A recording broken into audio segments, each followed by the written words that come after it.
శ్రీమాత్రే నమ. జై గురు దత్తాత్రేయ నమ.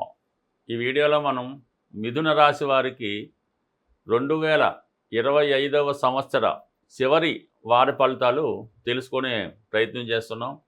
అంటే ఈ నెల 28వ తారీఖు నుంచి జనవరి 3వ తారీఖు మధ్యలో మిథున రాశి వారి యొక్క వార ఫలాలు పరిశీలించినప్పుడు ఈ వారంలో ఈ జాతకులకి వృత్తిపరంగా అధికమైనటువంటి బాధ్యతలు రావడం జరుగుతుంటుంది.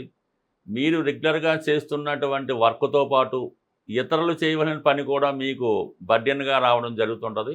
అయితే అది మీ యొక్క సమర్థతతో ఎంత పనైనా చాకచక్యంగా చేయడం వల్ల ఆ వర్క్ను మీరు బాగా ఫుల్ఫిల్ చేసి సమయానికి మీ యొక్క సంస్థకి మంచి సహాయం చేసిన వాళ్ళు అవ్వడం జరుగుతుంది. ఈ విషయంలో మీకు తగిన గుర్తింపు కూడా మీ పై అధికారుల నుంచి రావడం జరుగుతూ ఉంటుంది. అయితే అధిక శ్రమ వలన ఈ వార ప్రారంభంలో కొంత అస్వస్థతకి గురయ్యే అవకాశం ఉంది. సెల్ఫ్గా నీరసపడటమో, కొద్దిగా ఇబ్బంది పడటమో, చిన్న చిన్న ఇంటర్నల్ చికాకులు అంటే చిన్న వ్యాధులు లాంటివి, ఈ ఫీవరో, ఈ చలికాలం సంబంధించిన ఇబ్బందుల వల్ల జాతకుడు కొంత ఇబ్బంది పడే అవకాశం ఉన్నది వార ప్రారంభంలో. అయినప్పుడు కూడా ఇవన్నీ లెక్క చేయకుండా మీకు సంబంధించిన అన్ని విషయాలు కూడా ఫుల్ఫిల్ చేయడం జరుగుతూ ఉంటుంది. అయితే ఇదే వారంలో మీ యొక్క శ్రేయోభిలాషల నుంచి ఏదైనా అందరూ కలిసి ఒక వ్యాపారం చేద్దాం, మన కుటుంబ వ్యవస్థని పైకి తీసుకొచ్చే ప్రయత్నంలో అందరూ అందులో భాగస్వామ్యులు అవ్వాలనే ఆలోచనతో ఒక సమిష్టిగా ఒక నిర్ణయం తీసుకోవడం జరుగుతుంది. ఈ ప్రయత్నంలో ఈ బంధుమిత్రులంతా కూడా దూరంలో ఉన్నవాళ్ళు మీ గృహాన్ని విజిట్ చేసి మీతో పాటు వాళ్ళు కూడా కొంత ఆనందాన్ని, సంతోషాన్ని, వేడుకగా జరుపుకోవడం జరుగుతూ ఉంటుంది. అయితే ఈ వారంలోనే ఈ వ్యాపార అభివృద్ధికి, వ్యాపారానికి ఒక ముఖ్యమైన నిర్ణయం తీసుకోవడం జరుగుతూ ఉంటుంది. కొంత ఇన్వెస్ట్మెంట్ కూడా మీ యొక్క శ్రేయోభిలాషలో, అన్నదమ్ములో ఇన్వెస్ట్ చేయడానికి కూడా చాలా వరకు ఇష్టపడతారు.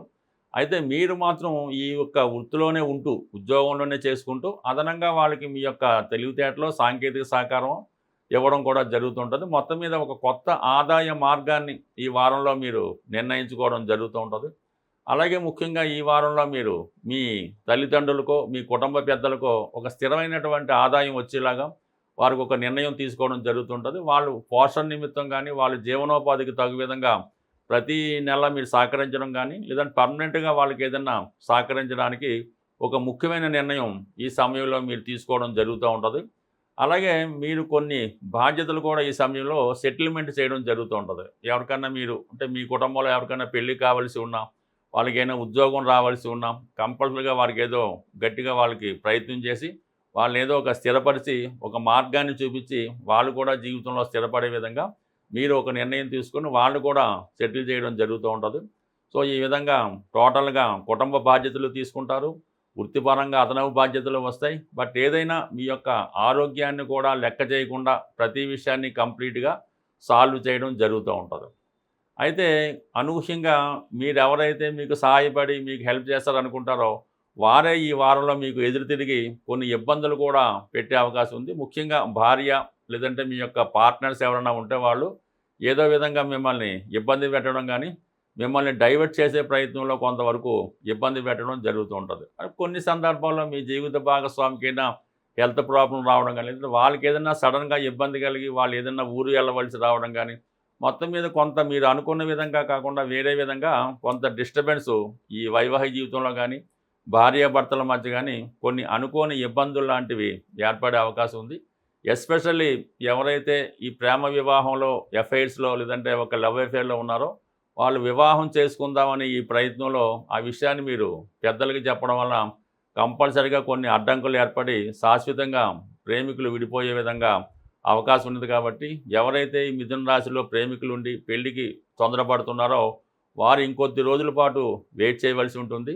తొందరగా నిర్ణయం తీసుకోవడం వల్ల అది మొదటికే మోసం వచ్చే అవకాశం ఉంది. కాబట్టి ఆ విషయంలో జాగ్రత్త పడవలసి ఉంటుంది. ఎందుకంటే పంచమాధిపతిగా ఉన్నటువంటి శుక్రుడు సప్తమ స్థానంలో రవితో కలిసి కంబస్ట్ అవడం వల్ల ఈ విధమైనటువంటి ఇబ్బందులు వచ్చే అవకాశం ఉంది. కాబట్టి ప్రేమికులు మాత్రం కొంతవరకు వెయిట్ చేయండి.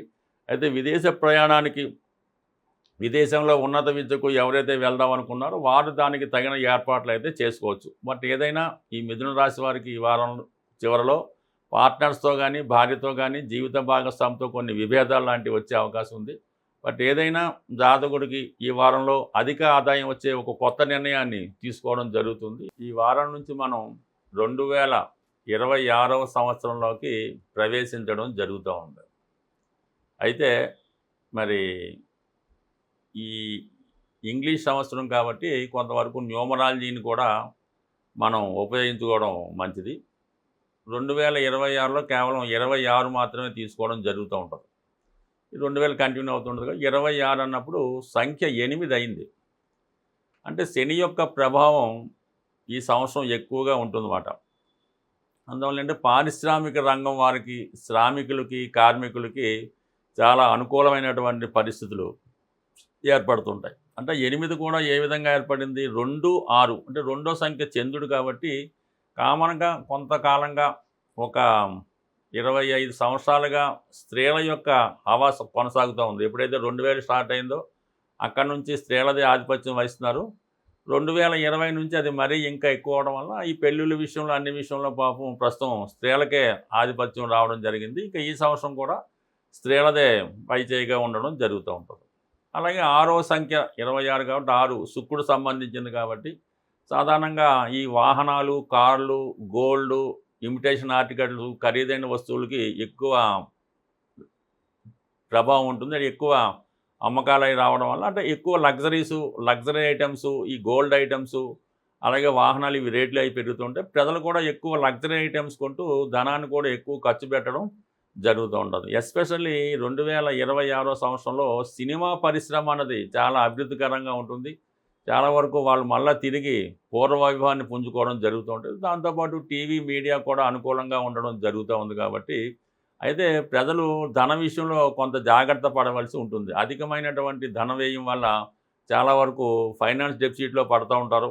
దానివల్ల ఏంటంటే ప్రతి ఒక్కరూ కూడా ఈ 2026 సంవత్సరంలో ముందుగా ఏంటంటే శని భగవానుడిని పూజించుకోవాల్సి ఉంటుంది. దాని కొరకు ఏంటంటే ప్రతి శనివారం వ్రతం కానీ, శనివారం నియమంగా ఉండడం కానీ, మన పూర్వకాలం నుంచి చేసిన శనివారం ఒక పూట ఉండడం, ఆ రోజు నియమంగా ఉండడం, ఈ శనివారం చేసుకొని హనుమాన్ చాలీసా కానీ, విష్ణు సహస్రనామం కానీ ఏదో ఒకటి భగవన్నామ స్మరణ చేసుకోవడం వల్ల మనకి శని భగవానుడు అనుగ్రహిస్తుంటాడు. ముఖ్యంగా ఏంటంటే ఎటువంటి బలహీనతలు లేకుండా నిజాయితీగా సింపుల్ లైఫ్ కోరుకుంటే మాత్రం సింపుల్గా ఎవరైతే జీవిస్తారో వాళ్ళ లైఫ్ బ్రహ్మాండంగా ఉంటుంది.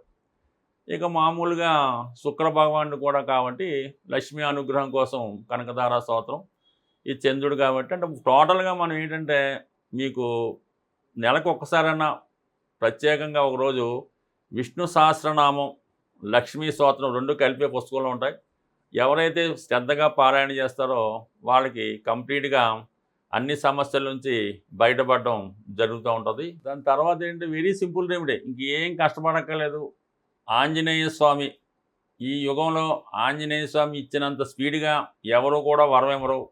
మీకు ఏ పని కావాలన్నా, ఏ ప్రయత్నం కావాలన్నా ఆంజనేయ స్వామిని పట్టుకుంటే మాత్రం 2026 శని యొక్క ఆధిపత్యం ఉంటుంది కాబట్టి ఆంజనేయ స్వామి ఇంకా తొందరగా మీకు ఫలితం ఇవ్వడం జరుగుతూ ఉంటుంది. ఆంజనేయ స్వామి చిన్న టెక్నిక్ ఏంటంటే, మీరు ఉద్యోగం కొరకు ప్రయత్నం చేస్తున్నారు, ఉద్యోగం కొరకు ప్రయత్నం చేస్తే శనివారం రోజు ఆంజనేయ స్వామి టెంపుల్కి వెళ్ళి సింధూరంతో పూజ చేయించి వడమాల కానీ, స్వామికి ఇష్టమైనటువంటి బాగా పండినటువంటి 5 అరటిపళ్ళు ఇవ్వడం వల్ల ఇలా కొన్ని శనివారం వెళ్తే మీకు ఉద్యోగం అనేది కంపల్సరీగా వచ్చేస్తుంది.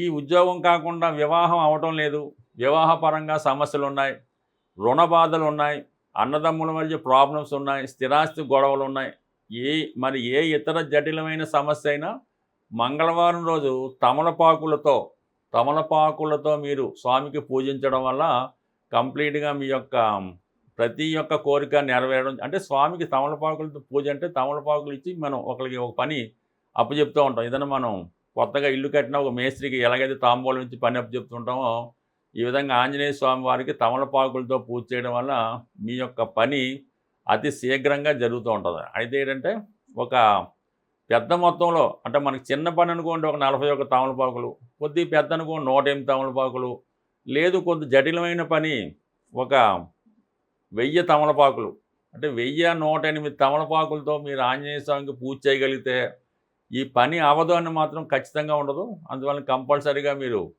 ఎక్కువగా ఆంజనేయ స్వామి ఏంటంటే యవ్వనంలో ఉన్న వాళ్ళకి, యువకులకి బాగా ఉపయోగపడుతూ ఉంటారు అంటే 36 సంవత్సరాలు అంటే 45 ఇయర్స్ లోపు ఉన్న వాళ్ళు ఆంజనేయ స్వామిని పూజిస్తూ ఎప్పుడైతే ఆంజనేయ స్వామిని పూజించామో ఆ ఒక్కరోజు మాత్రం బ్రహ్మచర్యం పాటించగలిగితే దాంతోపాటు మిగతావి కూడా దూరంగా ఉంటే మంచిది. ఈ విధంగా ఏదో ఒకటి మనం కావాలంటే ఏదో ఒకటి వదులుకోవాల్సి ఉంటుంది. ఈ విధంగా చిన్న నియమం పాటించడం వల్ల 2026 మీకు అద్భుత విజయాలు సాధించడం జరుగుతుంది. స్వస్తి.